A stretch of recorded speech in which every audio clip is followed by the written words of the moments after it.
The ballroom glittered with chandeliers, every crystal shard scattering light across marble floors polished so smooth they reflected gowns like a mirror.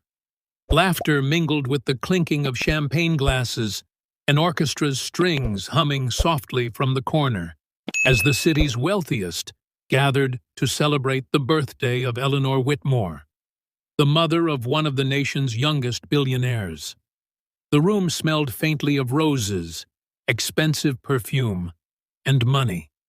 The kind of money that clung to walls, to air, to people, like an invisible crown. But beneath the shimmer of elegance, tension coiled like a snake.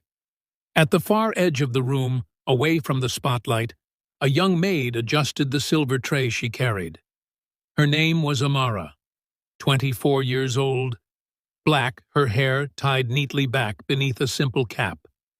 Her uniform, though pressed, bore tiny signs of wear, the faint fray of fabric at the seams, the faintest discoloration at the hem. It was the kind of detail nobody in this room would notice, except, perhaps, Eleanor Whitmore.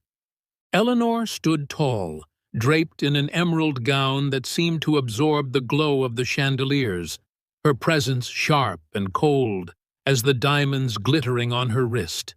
She was a woman who carried authority like a weapon, who had built an empire of reputation long before her son had made his billions.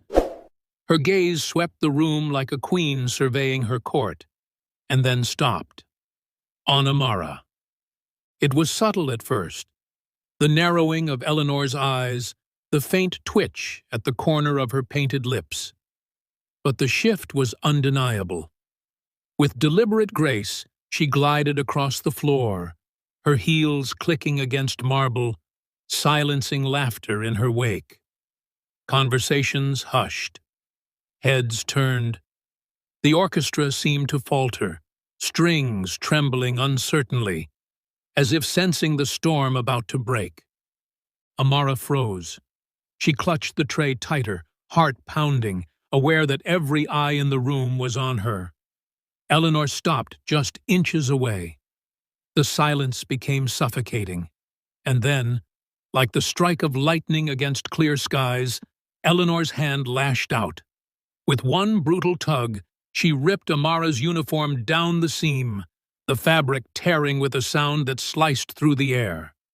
A collective gasp rippled through the ballroom.